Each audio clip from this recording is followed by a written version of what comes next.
할렐루야. 아멘. 한 주간 승리하셨습니까? 네, 한 주간 승리하시는 줄 믿습니다. 언제쯤 이 대답이 좀 자신감이 빵빵 넘치는 대답이 나올런지 여러분 늘 기도하고 있습니다. 한 주간 정말 승리하시고 날마다 주님이 주시는 은혜 가운데 기쁨과 평안을 누리며 살아가는 우리 모든 청년들이 되시기를 다시 한번 축복합니다. 존 뉴턴이라는 사람이 있어요. 들어보셨습니까? 뉴턴 그 사람 말고 존 뉴턴. 뉴턴이라는 이 사람은요, 원래 노예무역 하던 사람이었습니다.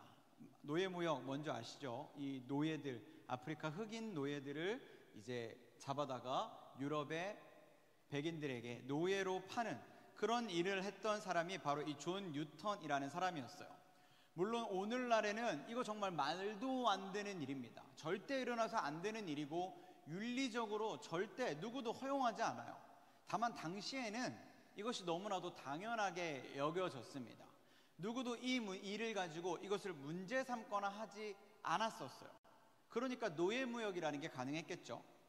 이 존 뉴턴이라는 사람도 이것에 대해서 정말 일말의 양심의 어떠함도 없이 죄책감도 없이 당연한 줄 알고 당연시하며 이 일을 했습니다. 그러다가 이 존 뉴턴이 복음을 경험했어요. 복음의 능력을 경험했습니다. 그렇게 경험하고 나니까 완전히 삶이 바뀌어요. 노예무역, 모두가 당연하게 하고 있던 그 시대에 누구도 이것을 아니라고 하지 않았던 이 노예무역을 복음을 경험하고 나니까 그만둡니다. 그리고 목사가 되어서 목사로서 복음을 전파하며 이 노예제 폐지에 앞장서기를 시작했어요. 그리고 그런 은혜를 경험하고 노예제 폐지를 외치며 나아가는 그의 이 신앙의 삶 가운데 자기에게 주신 은혜가 너무나 감사해서 이런 찬양을 하나 썼습니다. Amazing Grace. 들어보셨습니까? 나 같은 죄인 살리신 주 은혜 놀라워. Amazing Grace, how is it the sound? 이 찬양을 쓴 사람이 바로 이 한때 노예무역에 미쳐있던 존 뉴턴이라는 사람이에요. 뉴턴의 삶이 복음을 통해 바뀌어지게 되었습니다. 그가 알고 있던 모든 지난날의 것을 부정하게 되었고 새로운 삶을 완전히 맞아들이게 됐어요. 이런 은혜를 경험했기에 그를 통해 Amazing Grace라는 이 아름다운 찬양이 쓰여질 수 있었던 겁니다. 여러분, 이 존 뉴턴이 변화될 수 있었던 계기가 무엇인지 꼭 기억하십시오. 대단하고 어떤 드라마틱한 스토리가 있어서가 아니에요. 복음의 능력을 경험했기 때문임을 확신합니다. 복음의 능력은 그냥 이론적인 것만이 절대 아니에요. 복음은 우리를 구원하였을 뿐 아니라 성장하게 합니다. 성장하게 해요. 이 성장이 곧 성화입니다. 성화는 하나님이 우리에게 이루어 가시는 변화의 과정이에요. 하나님은 우리에게 그냥 구원의 선물만 주신 것이 아닙니다. 그것을 통해서 구원을 이루고 완성해 가도록 계속해서 이 구원의 여정을 걸어가도록 우리에게 허락하신 것이 복음이에요. 그러니까 우리는 복음을 안다, 들어봤다, 경험해봤다 에서 그치는 것이 아니라 날마다 이 복음으로 우리의 삶이 바뀌어져야 됩니다. 복음으로 날마다 변화를 경험해야 되는 거예요. 이 변화가 날마다 우리 안에 일어나기 때문에 우리가 결코 복음에서 떠날 수가 없게 되는 겁니다. 오늘 본문은 우리가 읽은 이 갈라디아서의 말씀은 이 이야기를 하고 있어요. 먼저 우리가 같이 말씀을 읽으면서 어떤 분들은 발견했을 겁니다. 바울이 이 복음을 기록함에 있어서 굉장히 특별한 단어 한 가지를 기록했어요. 그게 뭐냐면 마지막 14절에 기록되어 있었던 아브라함의 복입니다. 여러분, 우리가 그동안 복하면 어떤 복이었어요? 하나님이 주시는 복, 축복 이렇게 누렸거든요. 근데 오늘 말씀에선 유독 아브라함의 복이라는 단어가 기록되어 있어요. 생소한 표현입니다. 근데 이렇게 생소한 표현이 쓰여진데도 이유가 있어요. 그건 바로 바울이 이 갈라디아서를 통해 가르치고 있는, 바울의 이 가르침을 듣고 있는 대상들이 바로 바울과 맞서고 있는 갈라디아 교회 교인들이었기 때문입니다. 이 사람들 어떤 사람들이에요? 유대인 출신들이에요. 그러니까 그냥 소위 말하면 유대인인 겁니다. 근데 이 유대인들에게 누가 중요하냐면 아브라함이 중요하거든요. 그들에게 아브라함은 마치 자신들의 정체성과 같았습니다. 그래서 아브라함을 늘 존중하고 존경하며 칭송해 왔어요. 유대인의 심장이라고 하긴 좀 그렇지만 적어도 위, 간, 콩팥 정도 되는 사람이 아브라함인 거예요. 그러니까 얼마나 중요하겠어요. 근데 바울이 지금 이 아브라함을 들어서 갈라디아 교인들에게, 이 유대인 출신들에게 이야기하는 겁니다. 무엇을요? 아브라함은 율법을 지킨 사람이 아니었다라는 걸 이야기하는 거예요. 창세기 15장을 보면 15장 6절에 이런 말씀이 기록되어 있습니다. 아브라함이 여호와를 믿으니 여호와께서 이를 그의 의로 여기시고. 여러분, 우리가 알고 있는 이 아브라함이 되기 전, 하나님께서 이름을 바꾸기 전에 그 아브라함은요, 어떤 사람이었습니까? 율법과 전혀 상관이 없는 사람이었어요. 왜냐하면 그때 아직 율법이 없었거든요. 아직 율법이 주어지기 전입니다. 그러니까 아브라함은 율법을 지킬 수가 없었어요. 지키지 않았던 사람입니다. 없으니까. 근데 성경에 뭐라고 기록해요? 아브라함이 여호와를 믿으니 여호와께서 이를 그의 의로 여기셨다라고 말씀합니다. 유대인들이 믿는 것처럼 율법이나 전통을 전혀 지키지 않았던 아브라함인데 하나님 이미 그를 의롭다 하셨대요. 왜? 여호와를 믿었기 때문에. 바울은 지금 이 점을 알기에 일부러 언급하는 겁니다. 너희가 그토록 칭송하는 아브라함, 너희의 심장과 같이 여겨지는 그 아브라함도 율법을 지키지 않았어. 그는 율법과 상관이 없었어. 그는 오직 믿음으로, 여호와를 믿는 믿음으로 하나님께 의롭다함을 여겨졌어 라고 이야기하고 있는 거예요. 여러분, 여기서 여기다라는 표현, 여겨주셨다라는 표현은 다르게 말하면 간주하다라는 뜻입니다. 의인이 아니에요. 미안해 의인아, 의인이 아니야. 의인이 아니야. 의인이 아닌데 하나님께서 의인으로 간주하셨다라는 거예요. 전혀 의인스럽지 않은데 의인으로 대해 주셨다라는 겁니다. 그게 간주하다, 의로 여겼다라는 뜻이에요. 그래서 저명한 신학자인 더글라스 문은 이렇게 이야기했습니다. 아브라함의 믿음을 의로 여겨주신다는 것은 곧 원래 그에게 있지 않은 것을 그의 것으로 인정한다라는 뜻이다, 이렇게 이야기합니다. 그러니까 원래 의의가 아브라함한테 없었다라는 거예요. 아브라함도 우리랑 똑같이 의롭다 여김을 받을 수 없는 사람이었다는 거예요. 근데 하나님께서 그가 믿었으므로 그 믿음을 가지고 믿음을 보시고 그를 의롭다 여겨주셨다라는 거예요. 그에게 있을 수 없는 의를 그에게 주셨다라는 겁니다. 그게 하나님께서 여겨주셨다라는 뜻이에요.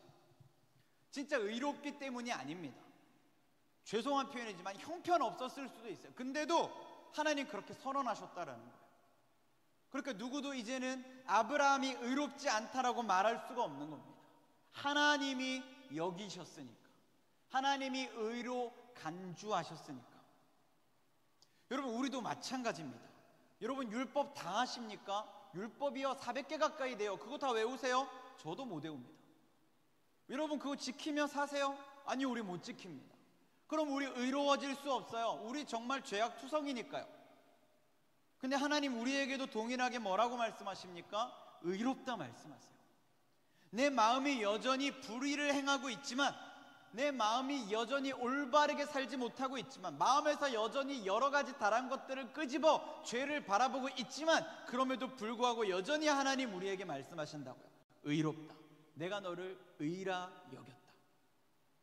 그게 하나님 우리에게 말씀하시는 의롭다 하심인 겁니다. 여러분, 이 점을 꼭 기억하셔야 돼요. 갈라디아서는 계속해서 이 말씀을 하고 있어요. 우리 그동안 어쩌면 오해를 했을지도 모릅니다. 우리가 하나님께 의롭게 살아야지만 용납된다고 생각했을 수 있어요. 좀 과장해서 말하면 우리가 불의하게 살면, 전혀 의와 상관없이 살면 하나님 앞에서 쫓겨날지도 몰라, 우리 이런 마음가짐 가지고 살았을 수 있습니다. 근데 사실은 그렇지 않다라는 거예요. 우리 다 죄인 맞습니다. 여전히 불완전합니다. 여전히 형편없어요. 근데 하나님께서 여전히 우리를 사랑하시고 그렇기 때문에 우리를 용납해 주셨어요. 아브라함에게 그러셨듯이 우리에게도 그렇게 행하셨습니다. 그래서 마틴 루터가 남긴 유명한 말이 있어요. Simul justus et peccator.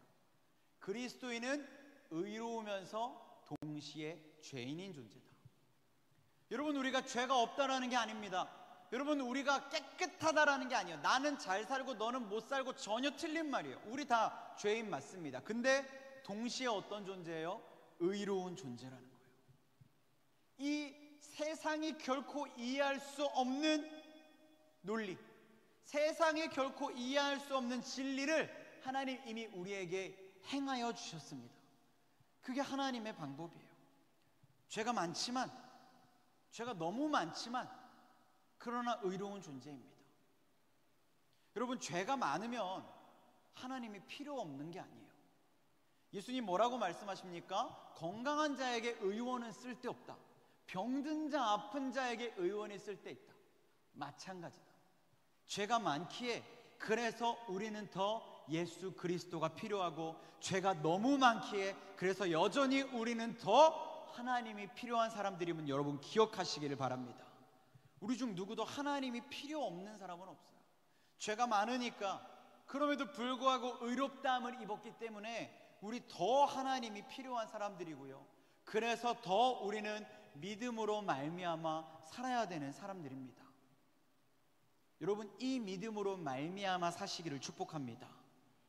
내가 죄인이지만 하나님이 의롭다 하셨다는 그 믿음으로 말미암아 살아야지 여러분, 우리 비로소 살 수 있는 거예요. 무언가에 말미암아 산다라는 것, 무언가로 의하여서 산다라는 것, 다르게 표현하면 우리 결국 그것에 기대어 산다라는 뜻입니다. 그것에 기대어서 행복과 성취를 꿈꾸었다라는 거예요. 믿음으로 말미암아 살아야 되는데 우리 사실 그동안 믿음으로 말미암아 살기보다 다른 것에 말미암아 살 때가 더 많았습니다. 당장 생각나는 몇 가지들이 있으실 것 같아요. 돈이 될 수도 있고, 뭐 명예, 권력, 성공, 뭐 인기, 어쩌면 우리 이런 것들을 말미암아 살았을 수 있어요. 마치 이게 내게 꼭 있어야 되는 것처럼, 이거 없으면 도저히 살 수 없는 것처럼 우리 그렇게 느꼈을 수 있습니다. 돈으로 말미암아 살았고, 명예와 권력과 성공과 인기를 말미암아 살아왔을 수 있어요. 조금 전까지 우리가 갈라디아 교회 그 유대교 출신의 사람들, 그들에게 있었던 마음, 그들은 율법에 말미암아 살았습니다. 우리도 마찬가지예요.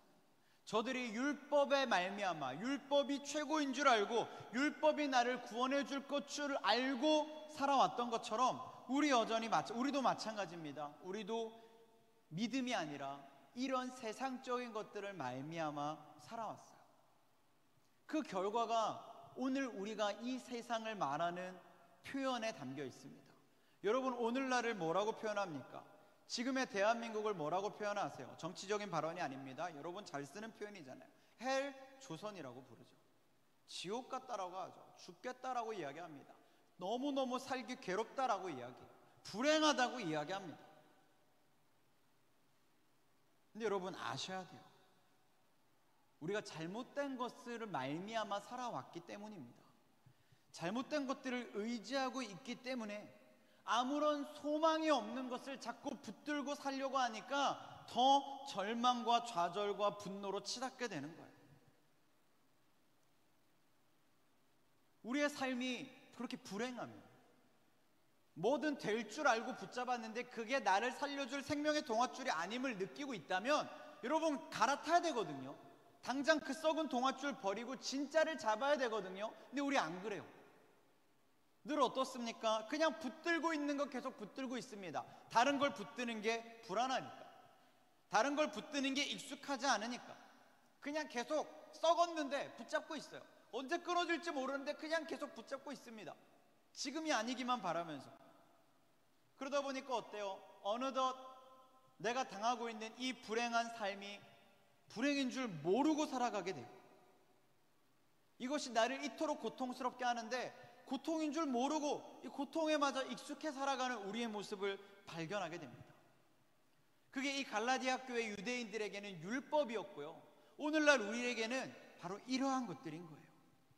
그래서 바울이 말씀에서 기록하기를 율법으로 말미암아 살면 저주 아래 있다라고 표현한 겁니다. 여러분, 썩어질 것들을 붙잡고 사는 삶은 결국 저주 아래에 있는 삶과 같음을 기억하시기를 바라요. 잘못된 것들을 의지하고 사는 삶이 결국 우리를 더 불행하게 만듭니다. 제가 예로 들 수 있는 것들이 몇 가지 없어서 몇 가지만 말씀드렸어요. 그리고 저도 곰곰이 생각해 봤습니다. 한 주 동안 우리를 지금 가장 괴롭게 하는 게 뭘까? 여러 가지들이 있었던 것 같은데, 그 중에 저는 가장 마음에 찔림이 오고 가장 우리가 하루빨리 해결해야 된다고 생각했던 가장 시급한 문제, 저는 자본주의라고 생각했습니다.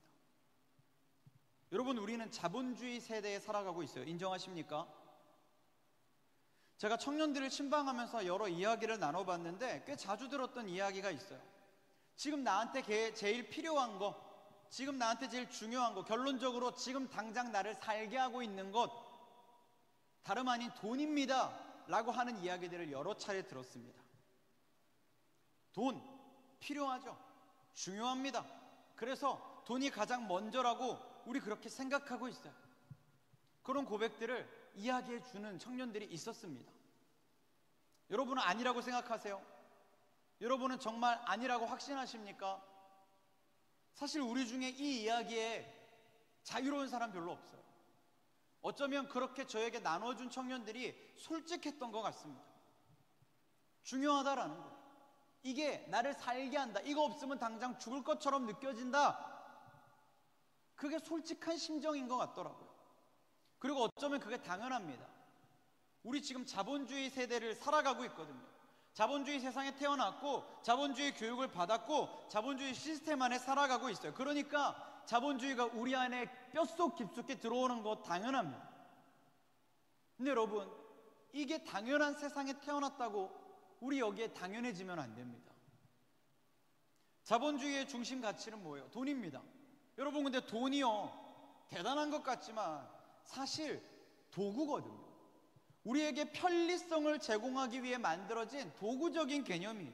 유무형의 가치를 수치로 변환해서 사용하게 하는 정말 편리한 방법일 뿐입니다. 그리고 그게 다예요. 근데 여러분, 이 자본주의는 어때요? 모든 가치의 중심에 돈을 두게 만들었죠. 사람이 편리하려고 만들었는데 결국 그 도구에 모든 체제가 굴복당했습니다. 지배당하고 있어요.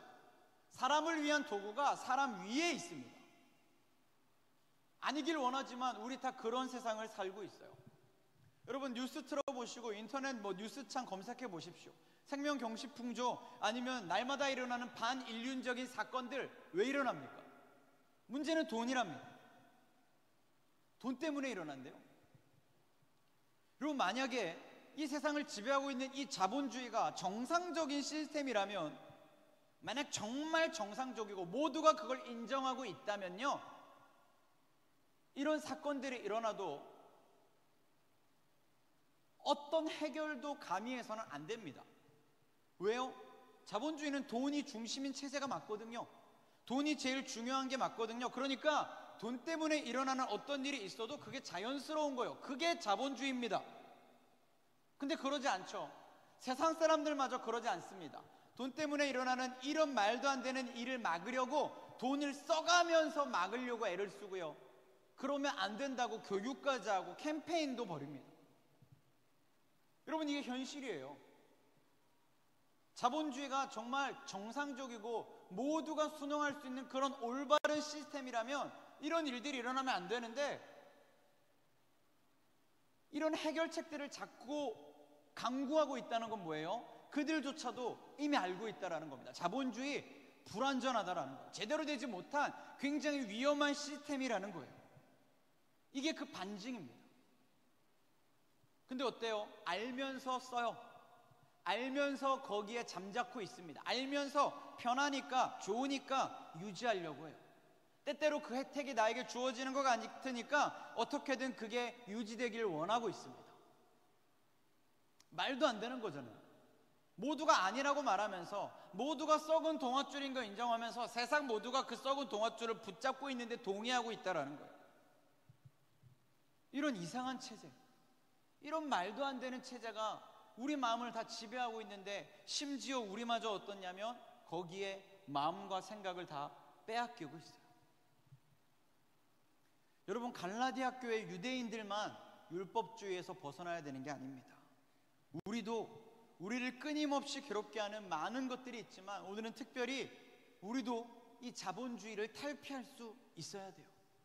갈라디아 교회 유대인들에게 율법이 율법의 저주였듯이, 어쩌면 우리에게도 이 자본주의가 꼭 떨쳐내야 할 자본의 저주일 수도 있는 겁니다. 우리가 중심으로 살아야 될 건 돈이 아니에요. 여러분, 저와 여러분은 예수 그리스도를 믿고 그분을 나의 삶의 구주로 삼았다고 고백한 그리스도인입니다. 아멘이십니까? 우리는 다 예수를 나의 구주로 삼은 사람들이에요. 여러분, 이 말은 예수님의 말에, 예수님에 관한 모든 주장에 그냥 전적으로 동의하겠다라는 뜻이 아닙니다. 이 말은요, 예수를 나의 구주로 삼았다라는 뜻은요, 그동안 내 안에 가득 찼던 옛사람의 죄악된 생각과 습관을 다 벗어버리고 전적으로 예수 그리스도의 다스리심을 받겠다라는 뜻이에요. 그게 우리가 예수를 나의 구주 삼았다라는 고백의 의미입니다. 갈라디아 교회 교인들도요, 율법을 지켜 구원을 얻겠다는 이 모든 노력을 그만두겠다라는 고백으로, 그런 뜻으로, 그런 결단으로 예수를 구주로 삼았어요. 우리도 마찬가지입니다. 돈으로 행복을 쟁취하겠다는 모든 허망한 노력을 다 내팽개치는 것이 예수를 구주로 삼겠다라는 고백의 뜻이었어요. 그것이 도덕적이든 직업적이든 관계적이든 간에 모든 목표를, 돈으로 이루려 했던 모든 목표를 완전히 포기하겠다라는 결심이 바로 예수를 나의 구주 삼는다라는 고백이었습니다. 우리 그렇게 결단했어요. 그렇게 그리스도인이 됐습니다. 근데 지금 우리 어때요? 돈에서 자유합니까? 자본주의와 상관없는 삶을 살고 있어요? 아니요, 여전히 우리의 생각을 지배당하고 있습니다. 심지어 어떤 사람들은 돈 때문에 교회도 떠나요. 돈 때문에 신앙도 버립니다. 예수님을, 나를 위해 십자가에 못 박혀 죽으신 그 예수님을 그저 돈이라는 나의 꿈을 이루기 위한 한낱 도구 정도로만 여기고 있어요. 이게 자본주의가 우리에게 끼친 영향입니다. 하나님 우리에게 아무 대가 없이 그 의로움을 허락해 주셨거든요. 하나님 정말 아무 대가 없이 우리에게 이 구원의 은혜를 허락해 주셨거든요. 근데 우리 어떠냐면 예수라 쓰고 돈을 믿습니다. 하나님이라 쓰고 부유함을 꿈꾸고 있어요. 사랑하는 여러분, 진짜 예수를 나의 구주 삼는 삶은요, 율법의 저주, 자본의 저주를 완전히 끊어내고 그 불의함을 그만두었다라는 뜻이라는 걸 여러분 꼭 기억하시기를 축복합니다. 바울은 정말 대단한 사람이었어요. 엄청난 스펙을 가진 사람이었습니다. 어디 가서 뭘 해도 될 사람이었어요.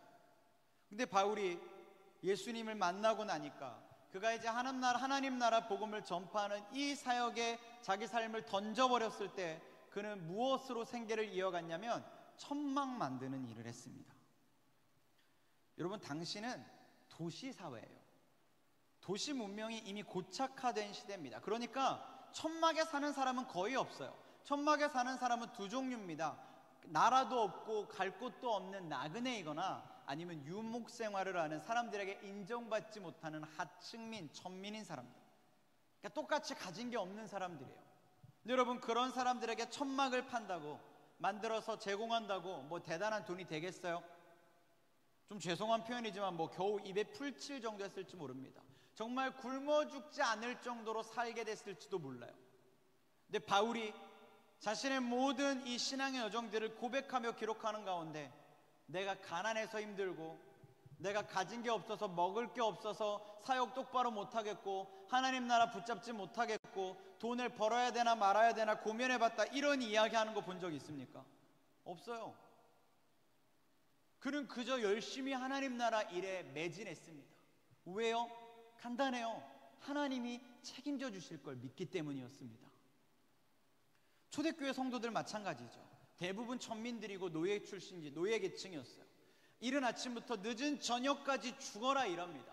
그리고 당시의 방식대로 이 초대교회에 모였어요. 사람들이 저녁 애찬을 나눌 시간쯤 되면 모입니다. 근데 너무 가난하니까 가지고 오는 게 없어, 먹고 나눌 수 있는 게 없어. 대부분 못 먹었어요. 그렇게 아무것도 가진 게 없는 사람들, 나 먹을 것도 없는 사람들이 이 대부분의 성도들이었습니다. 근데 성경에 보면 그들의 이야기를 어떻게 기록합니까? 사도행전 2장 44절을 보면 믿는 사람이 다 함께 있어 모든 물건을 서로 통용했다라고 기록합니다. 한 절 더 볼까요? 4장 32절입니다. 믿는 무리가 한 마음과 한 뜻이 되어 모든 물건을 서로 통용하고 자기 재물을 조금이라도 자기 것이라 하는 이가 하나도 없더라라고 말씀합니다. 지금요, 당장 자기 먹을 것도 없는 사람들이 대부분이에요. 지금 당장 나 살기도 급급한 사람들이에요. 근데 그 사람들이 그 없는 와중에 아무것도 없는 빈털털인데도 그 빈털마저 꺼내어 내밀고 있어요. 그러면서 얘기하는 겁니다. 누구 하나 이건 내 거야 라고 말하는 사람이 없대요. 뭐라도, 뭐 하나라도 있으면 함께 나누고 함께 쓰고 모두를 위해서 기꺼이 내놓기만을 힘썼다라는 겁니다. 내가 가난해도, 내가 정말 찢어지게 가난해도 나보다 더 찢어질 누군가를 생각하며 기꺼이 그렇게 했대요. 그게 초대교회의 모습입니다. 그리고 성경은 그들이 이런 말도 안 되는 일을 행할 수 있었던 동기를 한 가지로 기록해요. 믿음 때문입니다. 우리를 위해 모든 걸 내어주신 예수 그리스도를 믿는 그 믿음 때문에 이 일들을 기꺼이 했다라는 거예요. 사랑하는 여러분, 이런 이야기를 들으면 우리는 이렇게 생각합니다. 그런 거지 같은 일들이 어딨어? 그런 말도 안 되는 일이 어딨어? 인풋과 아웃풋이 명확한 세상에서 아무것도 없는데 그게 제대로 된 투자라고 생각하나? 그게 제대로 할 일이라고 생각하나? 돌아올 게 뭐가 있는데 결국 인생 실패하는 것밖에 더 있어? 그게 우리가 생각하는 사고방식이에요. 자본주의에 찌들어서 자본주의에 익숙해 있는 우리의 사고방식입니다. 근데 여러분, 성경을 보세요. 그래서 초대교회가 굶어 죽었답니까? 성경은 명확하게 표현합니다. 날이 갈수록 흥왕하여졌더라 라고 기록해요. 굶어 죽어야 정상인 세상 가운데서 굶어 죽기는커녕 흥왕하였답니다. 바울도 마찬가지죠. 그러다가 그냥 굶어 죽고 길거리에 나앉아야 될 것 같은데 하나님 부르시는 그날까지 믿음의 경주를 멈추지 않고 하나님 나라 사역을 완수했다라고 성경에 기록해요. 우리 상상으로 말도 안 되는 일이거든요. 근데 이 일들이 일어났습니다. 성경은 이런 이야기들 투성이에요. 왜 그럴까요? 자본주의가 아무리 세상을 지배하고 있지만 자본주의는 결코 옳은 방법이 아니기 때문입니다. 조금 전에 셀리더 모임 때도 나눴는데요. 이스라엘이 광야 40년을 방황했어요. 근데 그 40년 동안 방황할 때 그들이 뭘 했습니까? 농사를 짓고 경작을 했을까요? 한 게 없어요. 불기둥과 구름기둥만 보고 따라갔습니다. 여러분, 불기둥 구름기둥 보고 40년 따라다니면 사람이 죽기밖에 더 하겠어요? 근데 안 죽었어요.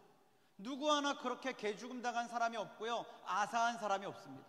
성경에 뭐라고 기록해요? 하나님이 먹이시고 입히시고 그의 삶을 완전히 책임졌다라고 말씀해요. 있을 수 없는 방법으로 하나님 다 책임지셨다라고 말씀합니다. 그게 하나님이 우리 가운데 역사하시는 방법이에요. 성경은 그 하나님의 방법을 끊임없이 우리에게 증거하며 보여주고 있습니다. 근데 우리요, 안 믿어요. 성경에 써있는 말씀을 믿는다라고 고백하면서 안 믿습니다. 하나님 나라 방법 따로 있고 내 인생을 사는 자본주의적 방법이 따로 있다라고 여겨요. 그래서 나는 자본주의로 살아야 되고 성경 인물이나 다른 믿음 좋은 사람들은 하나님 나라 방법대로 사는 척 해야 된다라고 여깁니다.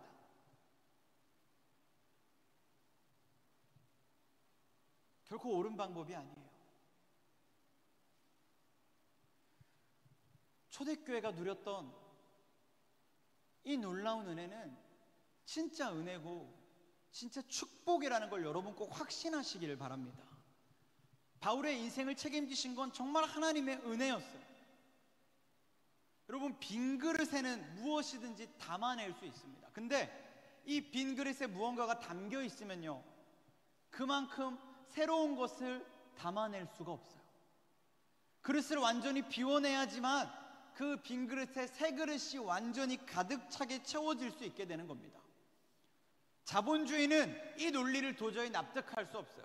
비웠는데 채워진다. 비웠는데 어떤 누군가 제3의 개입으로 인해서 이것이 완전히 채워진다. 심지어 성경에 기록된 대로 가득히가 아니라 흘러 넘치게 채워진다. 말도 안 됩니다. 여러분, 분명히 아셔야 돼요. 그게 성경의 방법이에요. 하나님 우리에게 늘 은혜를 어떻게 주신다고 말씀하냐면 흘러 넘친다라고 말씀합니다. 오버플로우라고 기록해요. 넘쳐서 흘러간다라는 겁니다. 그냥 내 잔에 가득 찰 정도가 아니라 이미 내 잔은 가득 찼고 이미 내게 부어지는 것이 계속 흘러 넘칠 정도로 배로 나에게 주어진대요. 흘러 넘치면 어떻게 될까요? 그 넘친 것들이 흘러갑니다. 나에게 머무는 것이 아니라 또 필요한 누군가에게 자꾸자꾸 전해지게 되는 거죠. 이게 하나님의 방법이에요. 자본주의는 우리의 수고를 통해 얻은 모든 것들, 나의 역량, 내게 수고하여 얻은 결과라고만 이야기합니다. 근데 성경은요, 내가 수고한 결과가 아니라 하나님이 우리에게 부어주신 은혜라고 말씀해요. 자본주의는 내게 주어진 모든 것을 움켜줘야 된다고 말하지만 성경은 내 잔이 이미 넘쳐 흐르고 있으니 그것을 제대로 흘려보내야 된다고 가르칩니다.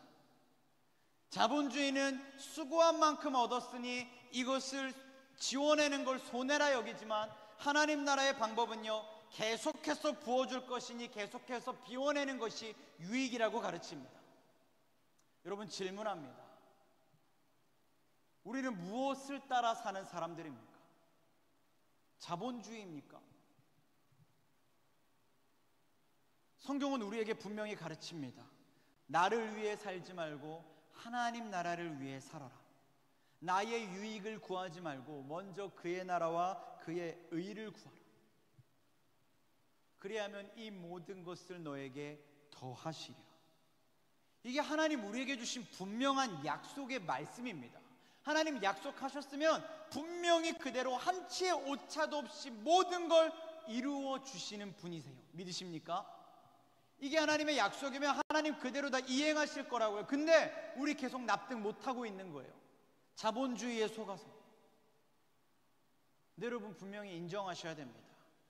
하나님의 방법은 자본주의가 감히 흉내조차 낼 수 없어요. 하나님의 방법은 자본주의가 따라오려고 해도 따라올 수가 없습니다. 이해할 수 없거든요. 전혀 이해할 수 없는 방법인데 그 방법대로 순종하는 자에게 하나님이 책임져 주세요. 그게 지금까지 많은 이들에게 경험되어졌고 그들의 삶을 통해 증거되어져 왔습니다. 그게 하나님의 방법이에요. 그리고 그 하나님의 방법, 그 하나님의 방법대로 사는 삶을 우리는 이렇게 표현합니다. 예수 중심주의. 자본주의가 아니라 예수 중심주의. 여러분, 예수 중심주의로 사시기를 축복합니다. 하나님은 이 일에 자신이 있으세요.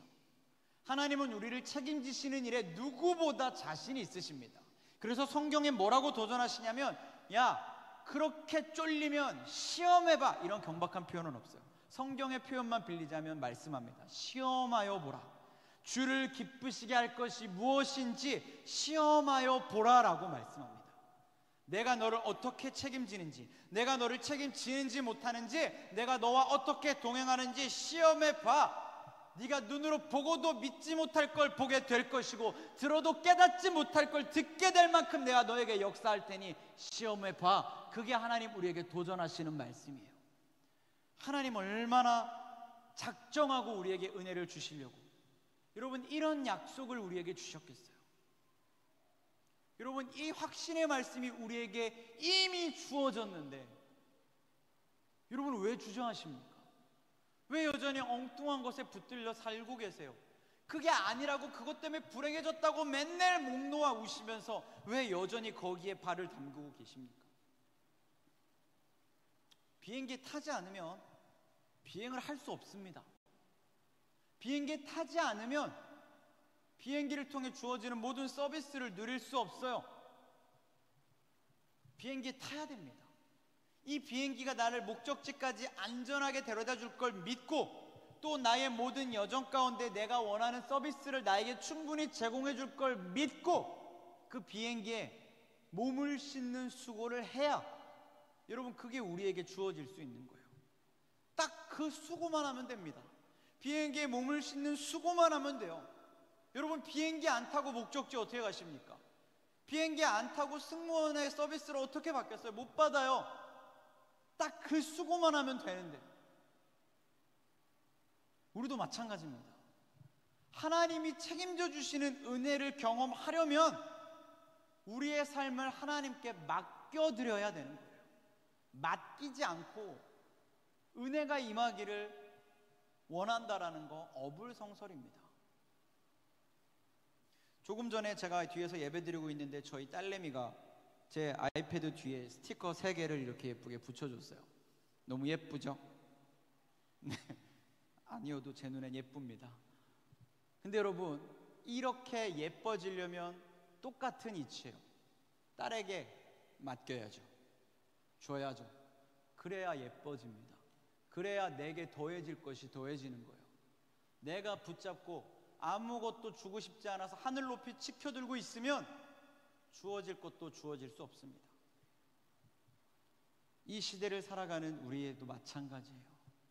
말씀을 끝맺으며 여러분이 이렇게 권면하고 싶습니다. 여러분 정말 예수 그리스도가 내 삶의 구주가 된다고 고백하신다면 또 그렇게 믿으신다면 예수 중심주의로 사시기를 축복합니다. 예수님이 내 삶의 주인이 된다는 건 그냥 예수님의 말에 동의한다라는 뜻이 아니에요. 유대인들에게는 그들을 붙잡고 있던 율법의 저주를 끊어내겠다라는 뜻이었고 오늘 우리에게는 이 자본주의를 포함한 수많은 세속적 가치관들을 끊어내고 예수 그리스도만 붙들고 살아내겠다라는 선택이 바로 그 믿음의 선택들이었습니다. 물론 자본주의는 참 편리해 보입니다. 저 역시 거기서 벗어나는 게 쉽지 않습니다. 여전히 싸우고 있어요. 아마 평생 싸울 겁니다. 근데 여러분 아셔야 돼요. 자본주의가 편리하겠지만 유용해 보이겠지만 결코 우리를 책임져 주지 못합니다. 하나님의 방법과 전혀 다른 세상의 방법이라는 걸 꼭 기억하셔야 돼요. 예수 그리스도 중심으로 사는 삶은 우리에게 불편해 보이고 낯설어 보이고 쉽지 않아 보일 수 있습니다. 근데 그 길에 발을 내딛기 시작하면 예수 중심주의를 선택하기를 시작하면 그때부터 어떤 것도 우리에게 어려울 것이 없어요. 하나님이 책임지시기 때문입니다. 광야를 40년 동안 걸을 걸 생각하면 힘들지만 그들은 어렵지 않았어요. 그냥 눈에 보이는 불기둥 구름기둥만 따라가면 하나님께서 그들에게 임할 모든 위해로운 것들을 다 제거해 주셨기 때문에 그저 따라가는 것 말고 그들이 하는 일이 없었습니다. 그랬더니요 40년의 광야 훈련을 끝내고 약속의 땅 가나안에 들어갈 수 있게 됐어요. 우리 인생도 마찬가지입니다.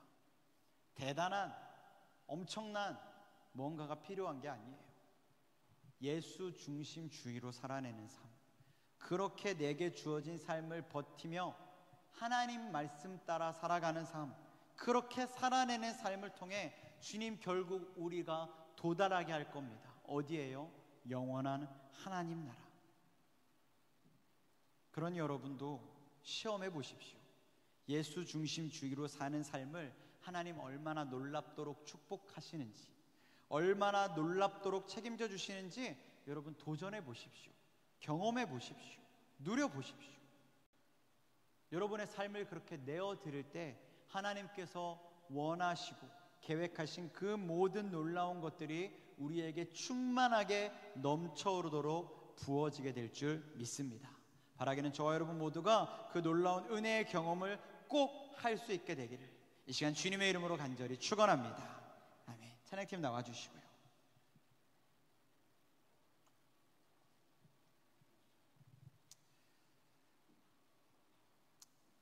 그래서 저는 오늘 이 시간 여러분에게 좀 이렇게 도전하고 싶었습니다.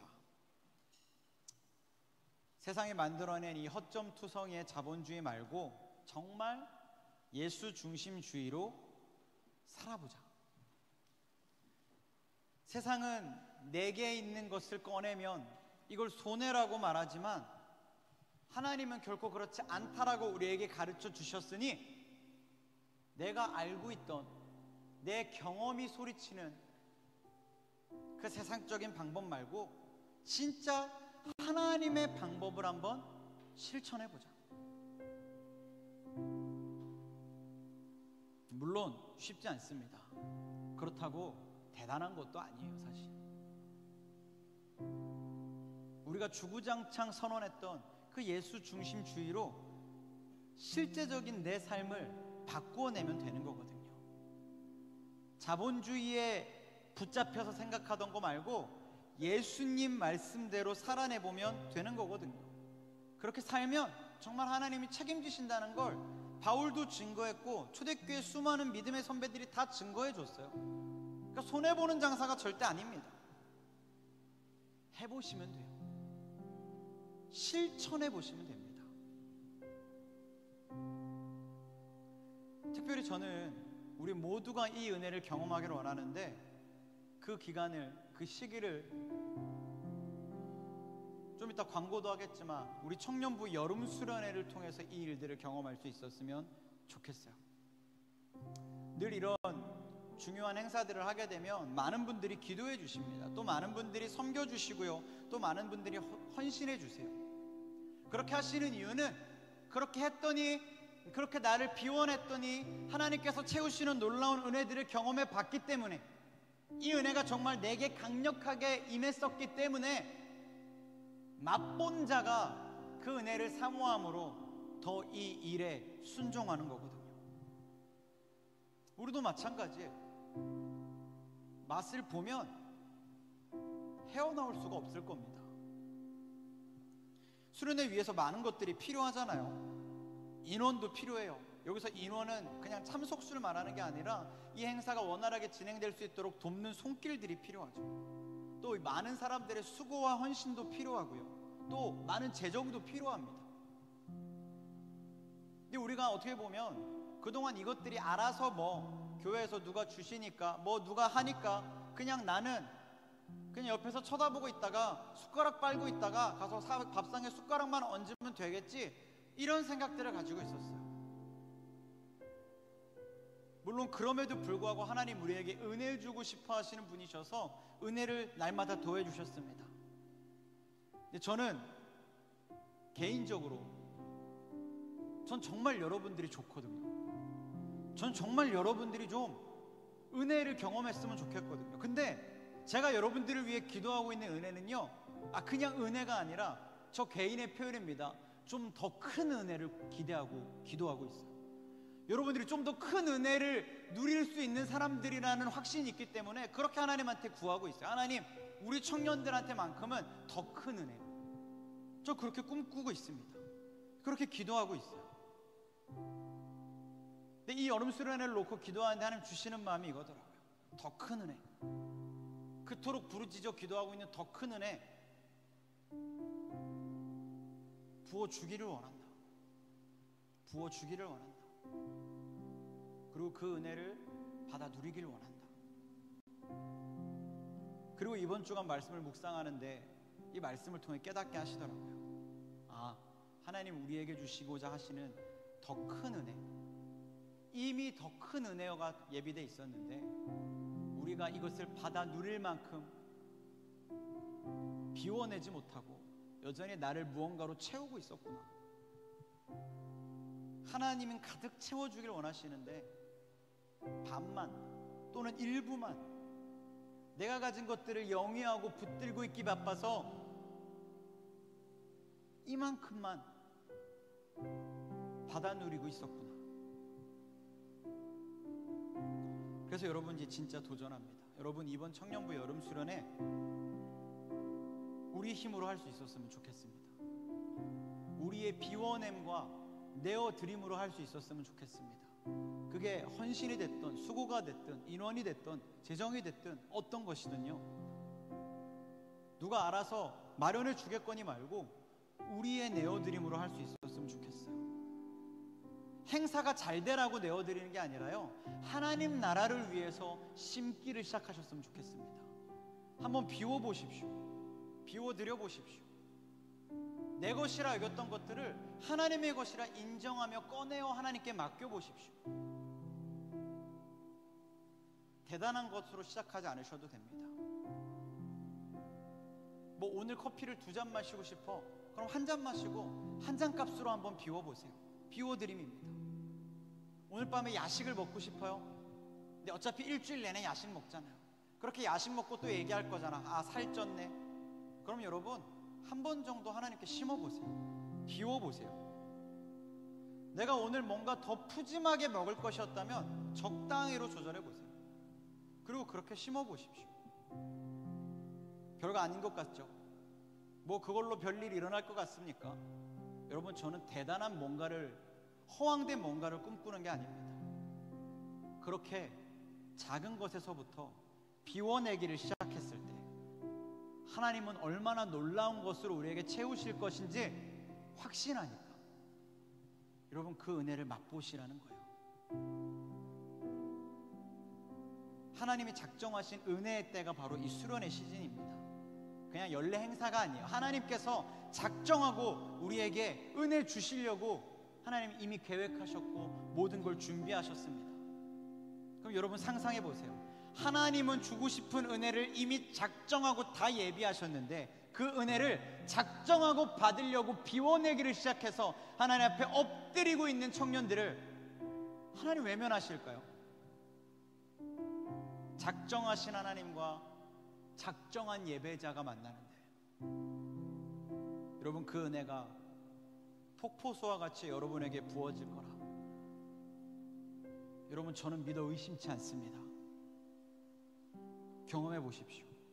이른 비와 늦은 비로 책임지시는 하나님이십니다. 불기둥과 구름기둥으로 인도하신 하나님이시고요, 매일 아침 주시는 만나로 우리를 살게 하신 하나님이십니다. 그 하나님이 오늘 우리에게 도전하세요. 시험하여 보라. 무엇으로 주를 기쁘시게 할 것인지 주를 시험하여 보라. 작정하신 은혜, 작정하는 응답으로 나아가는 청년들.